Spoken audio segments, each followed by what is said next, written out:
Yeah. So this is a special edition right here, just like the season finale. So this is the Walking Dead season finale and Fear the Walking Dead season premiere. I'm gonna put these together. I don't think I've did Fear the Walking Dead videos before, but you let me know in the comment section. Should I continue this? Should I do Fear the Walking Dead also? The only other show that I do on my channel, I do is Power. But do you want me to add Fear the Walking Dead since I do Walking Dead on this channel? But anyways, so we get to the end of the war. And you've been watching it. If you've been watching the channel, you've been watching the videos, you know I've been talking about this. Oh, Walking Dead fans, we've been waiting on this moment. We're 2 years in the making. Defeat Negan. Can we defeat Negan? And the way it ended last week is like they walking into they're gonna get jumped. Basically, they're walking into a trap. So how will Rick and them be able to overcome Negan's planning? Negan is he just always ahead. It's like he a master chess player, man. He just Bobby Fischer. You can't mess with Negan, man. Negan is just always on top of it. So how could we possibly do it? And the one theory I had was, man, the only thing, numbers wise, they outnumbered. Planning wise, they outplanned. Organization wise, the leadership is not there. Rick is trying to lead and people is going this way and that way and stuff. So the only thing that I had in my mind, I was like, man, maybe Eugene messed the weapons up, man. Maybe he messed the weapons up. And that is so far-fetched of an idea. Because at one time you could be like, damn, maybe Eugene might be doing. But he got so comfortable with them, just selling them out every chance he can get. He broke loose last week and threw up on Rosita and took off, and I'm gonna get this order right here. We're gonna get the weapon realm. We're gonna he did his shit. So he made all the plans. He's the one that got Negan and them out of when they were trapped by a bunch of walkers. He's the one that got them out of that situation. And he's been a big asset for Negan. So even Rosita, when she did catch up to him, when they had him last episode, we gonna lock you up, and you only gonna come out to help us, and then go back to your hole, and this and that. So it's like, man, fuck you, Eugene, you ain't shit. You done did some whole ass shit, and so why would he help them? Negan, on the other hand, he's like, well, you gonna help me with that big brain of yours, or what's your... So he made him feel important. Versus people that he knew. So what would he do? That is basically what it boiled down to. Because that is the only thing that I could have thought about. It actually happened.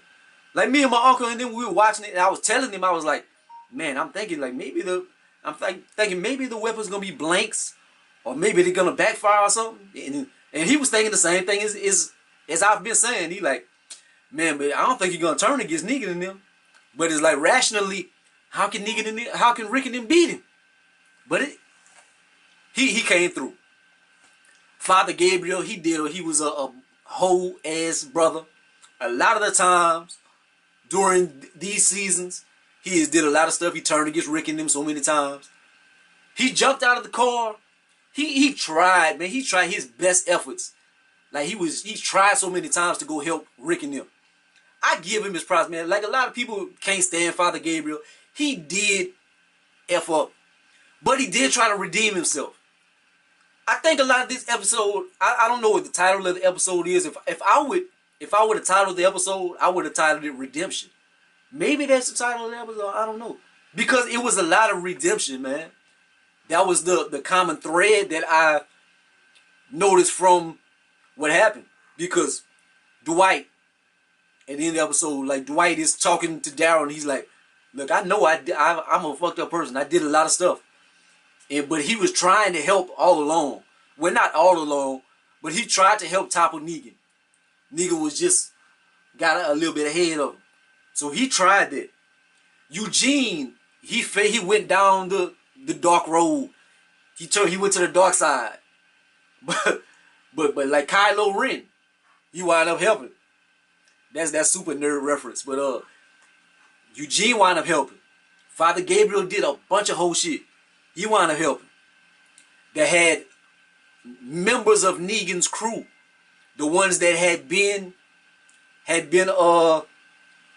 jailed per se, they end up helping. But you know something? I could be wrong. But whenever I can't think of homegirl name. But whenever she was going back towards the hilltop, and they followed her, they like, we're gonna help you. And she like, you don't expect me to give you no gun, do you? And she winds up giving them guns. And whenever she got towards the hilltop, maybe I think I turned my head for a second, but when I turned back, I could swear he had his hand. I think he was gonna shoot her in the back. I think he really was thinking, fuck that, I got my opportunity. I'm going to betray her. I really think that was about to happen. I could be wrong. Maybe I have to watch the episode again. But I think he was about to betray her. But they had the Oceanside people, and they came with their making bombs and stuff. So he didn't wind up because it was a lose situation. Like maybe in that instance when he was about to betray her, he was like, man, they not never gonna accept me, and maybe I can get back to the winning side. But he seen the tides turn right quick, so he like, well, maybe I'll stay with the Houston Rockets. Yeah, well, maybe I'll stay with the Rockets. But yeah. Morgan, he has been redeemed a bunch of times, like as far as the redemption stuff. But something about it. We all knew the crossover was coming. But the thing about it is, when was it happening? Was it in the past? But as far as the past, he was clearing and stuff like that. So I'm like, it couldn't match in that timeline. I don't know. He didn't have enough time to go to Mexico and do this and that and be with the group and then come back to Rick and them. But then as far as the present time, him going back to Fear the Walking Dead is like, hold up. They 2 years behind the group or whatever. So I want to say 2 years. I could be wrong. It could be farther than that, but I want to say it's 2 years behind Walking Dead. So it's like, hold up. They that far behind in the timeline because like we've been watching these seasons. Like we watched Walking Dead with 7 seasons so far. So it's not been. I'm gonna say it's been 2 years basically. We could say 2.5, maybe 3 years that has went through the time spectrum. We have never seen a winter time. We have never seen the time change like that. The only thing where I can kind of like have an idea of the time is Lil Ass Kicker. Because basically she's about 2 years old. Like Carl, that's in movies, you're going to see in Stranger Things and stuff. Like when you have child actors and then the season progress, like you can't stop them from growing. So like Carl, yeah, he grew a lot. Like his years passed, but like as far as intelligently thinking, I would say Lil Ass Kicker is maybe 2 years old. So Laura was pregnant at the beginning of the season, and beginning of the series. They had Lil Ass Kicker. So 2 years, 9 months passed in that time spectrum. So if those 2 years have passed, and then they 2 years behind us, and then they only have like 2-3 seasons of Fear the Walking Dead, how have they caught up with the group? In 3 seasons, they have covered 7 seasons worth of action, I guess. But I guess it is like ratings thing, as far as we want to shake it up, because they pretty much almost caught up to the comic book, but I don't think they want to really follow the comic book all the way from this point on, because after they defeat Negan in the comic book, it's a time jump. They go from Rick to being kind of young and vital person, and then Negan breaks his leg and stuff, to the next time the comic book comes out. Years have passed. Rick is gray. He's he has a cane, and etc. So years have passed. So I think The Walking Dead is going to pick up in that time frame where the comic book left from. Because when the comic book came back, the civilization was kind of built. So I think what they're going to show in the show is them building up the civilization and not have that big time jump.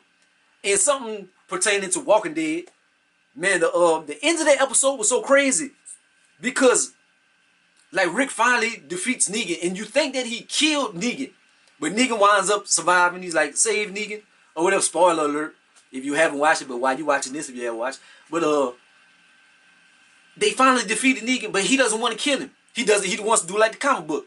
I want you to see me building civilization again, see us building civilization again. For you to not be a part of it, it's gonna kill you, because you a megalomaniac. You want to have control. You don't have no control. We're gonna build civilization how it's supposed to be, and not how you had it in your mind. So that's gonna kill him more than death. But I didn't think they would do that in the show, because he's a big actor. He's just been in Rampage and stuff. So I figured he would move on to other things like a lot of Walking Dead actors. But as far as after they defeat Negan, a lot of the members of Rick's group are angry. So the thing that kills me about that is, like, it seems like Maggie, Jesus of all people, and Daryl, wow, it seemed like they're gonna turn into villains. So that's how the story is gonna progress. Like, they're gonna be villains and stuff. I can see they have discrepancies, or they have a difference in the ideal. Like, as far as Negan, me, I would think it would be like some Ocean's 11 type stuff, and they'd be like, look, we're gonna kill Negan. What's gonna happen? We're gonna sneak in here, blase blase. We gonna get him. We're gonna kill him. But what they talk about is like, we're gonna bide our time. Rick and Michonne needs to be so what it looks like, they're gonna try to kill Rick and Michonne. Oh, what?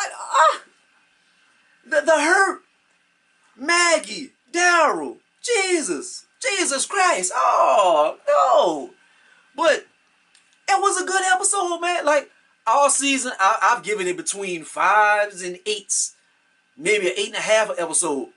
I'm gonna give this one a 10, man. Then at the end, my uncle was still here. I was talking to him while the episode was going on. My voice kind of cracked at the end. I was talking to, and Rick was reading the letter like he wrote to Carl. A big thing about this season, after the mid-season, was when Carl died. Like, they wrote the letter. He wrote letters to everybody. So Rick finally wrote Carl a letter, and it was very touching and stuff. That was a very beautiful aspect, man. I ain't gonna lie, like, my voice kind of cracked. I ain't shed no tears, but I was like, I was flabbergasted. But Morgan leaves. So, Fear the Walking Dead. I'm gonna try to break this down real quick, because I know this video getting long. But I really like Fear the Walking Dead. Oh, and I give The Walking Dead, I give it a 10. I give this episode a 10. The season finale 10. End of the war. Beautiful storyline. Plot twist. Everything. 10. But Fear the Walking Dead, so this is a Morgan episode. But Morgan, they introduced another character. I don't know his name, but he's a gunslinger. Basically an old Western type kid. So they meet up in the episode. Like, the thing I like about this episode, it didn't just jump forward and stuff. It showed Morgan's path. It showed what drove him to really leaving Rick and them, into how he's getting to the Fear the Walking Dead cast. And so you don't really see the Fear Walking Dead cast in this episode till right at the end. But it shows their journey and how the new characters wind up meeting and how they're gonna intertwine with the new storyline. So it was very good, man. I'm sounding very intelligent. I'm very impressed with myself. But nah, but just the way they went about it, and Morgan dealing with what he was dealing with a lot of stuff, like mental factors, and he's trying to isolate himself as much as possible. They have this dude, like the gunslinger, he has been isolated, and he wants to be around people, man. Like, but there's not many people around. I guess maybe everybody he got in contact with probably died, or he has just been. He's probably good at living off the wilderness or whatever. So he probably just been isolated for survival. But he finally came across somebody. It's who they help each other a lot in this episode. Like he helps. He helps on. Well, homeboy helps Morgan, but Morgan keeps trying to run. He keeps trying to run. He don't want attachment. But then they wind up meeting a group. So there's bad groups everywhere. So the bad groups, they try to get hold of Morgan. Then the gunslinger comes out again and comes try to save him. And they both wind up getting captured. Then the other protagonist of the episode comes, and she's a journalist. So I'm gonna like her. I'm gonna like her role in the series because as far as history, there's always a documentation like the Bible and stuff like that. Now it's live documentation all day long with so much information being shared. But that's part of society, is sharing information, whether it's books, whether it's back in the days in the ice ages and stones and chipping things in the caves and whatever. So that's a good piece of the story, telling the story forward. So I really like that. What she's gonna give, like everybody's gonna tell their story, like she's gonna document it, and that's important. That's important for what's gonna come along. But let me cut this short. They get through their obstacles that they get through. But at the end of the episode, they finally introduced the Fear the Walking Dead cast, and like everybody is still alive. Like because the way the Fear the Walking Dead ended, the dam broke and this and that, so you don't know what happened, but they're alive. And a lot of people in Fear the Walking Dead, like the young sister and stuff, like she was trying to get away, and the brother, and they had the Mexican daughter and all them. Like everybody winds up, Stryker, they all end up back together. And a key aspect to the episode, it looks like, damn, they've been through the ringer and they are bad guys to a certain extent. But then whenever it is very important towards the end of the episode, the journalist asks, so what's y'all story? So I think that's going to be a big thing. Like, as far as the introducing to themselves, like, it's going to be about 2, maybe 3 episodes, I think. And they're going to be getting to know each other. And everything is going to start fitting in. I really like Morgan's role in this new series. And, like, it's shot similar. But I kind of like the way Fear the Walking Dead shoots their shots. Like, as far as cinematography, when Morgan's walking scenes and stuff, like, to me, that was beautifully shot. That was shot better than a lot of Walking Dead shots. Like, Walking Dead shots don't look as clear. It's like HD or whatever. It look like Fear the Walking Dead uses, like, a more modern camera. And maybe Fear Walking Dead is, like, 24 frames per second. Maybe like more like old cinema style or something. I don't know. But I like the episodes, man. I give Fear the Walking Dead, I'll give that a 9. I'll give that a 9. It started off real good. I like the new characters. I like the intertwining and what's gonna happen. It didn't show too much of what's gonna happen, but it was a nice introduction. But fuck with your boy, like, comment, subscribe, gonna be the greatest and the most hated. Peace out.